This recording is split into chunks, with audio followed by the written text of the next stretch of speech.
अवधूत चिंतन श्री गुरुदेव दत्त श्री स्वामी समर्थ। आमच्या मनातील सर्व चांगल्या इच्छा स्वामी लवकरात लवकर पूर्ण करो, स्वामींचरणी मी प्रार्थना करणे आणि आजच्या व्हिडिओला सुरुवात करते। तर आजचा व्हिडिओ खास असा आहे, आज वार शुक्रवार आहे आणि दिनांक 3 तारीख आहे आणि ह्या दिवशी आहे पाशांकुशा एकादशी।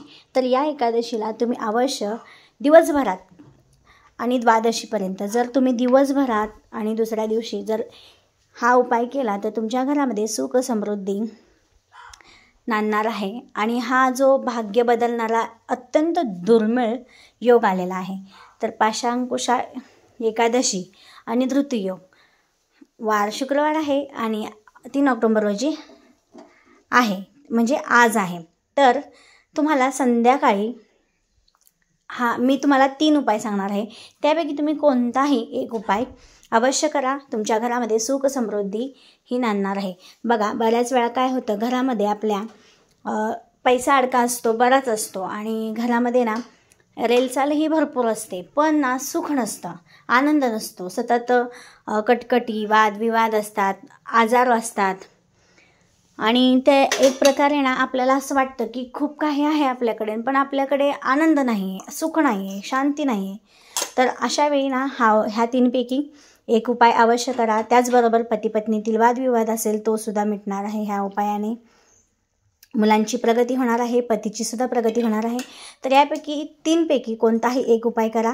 त्यापूर्वी जर चॅनलवर तुम्ही नवीन आला असाल, भक्तीची शक्ती या यूट्यूब चॅनलला किंवा माझा आवाज सर्वप्रथम ऐकत असाल तर आपल्या ह्या यूट्यूब चॅनलला सबस्क्राईब करा, व्हिडिओला एक लाईक अवश्य करा। अशाच मी नवनवीन माहितीपूर्ण व्हिडिओ घेऊन येत असते, त्याचबरोबर उपाय घेऊन येत असते, व्रतकथा घेऊन येत असते, सण समारंभाविषयी माहिती घेऊन येत असते।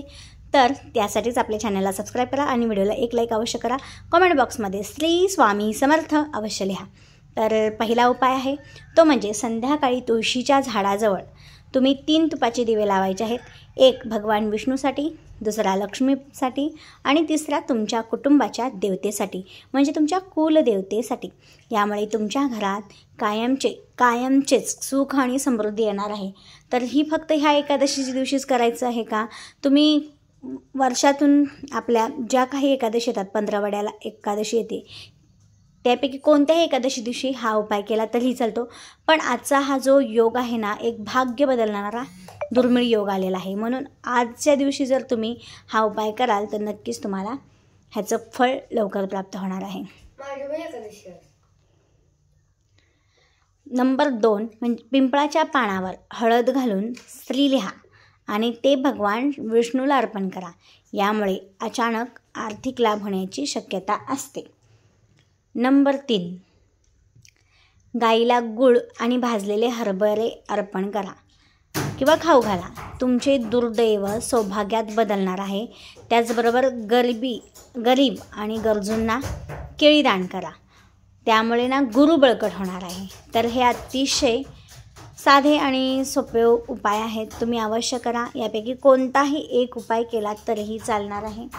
यामुळे तुमच्यावर भगवान विष्णू आणि माता लक्ष्मी यांची आणि तुमच्या कुलदेवीची सुद्धा कृपा राहणार आहे। तर आजचा व्हिडिओ कसा वाटला नक्कीच कमेंट करून जरूर कळवा। त्याचबरोबर तुमची एकादशी असते का, 15 असते की फक्त वर्षातून 2 एकादशी असतात, नक्की कमेंट करून सांगा।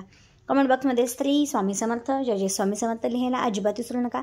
तुमचा दिवस आजचा चांगला जाओ आणि सौभाग्य बदलणारा जाओ। धन्यवाद।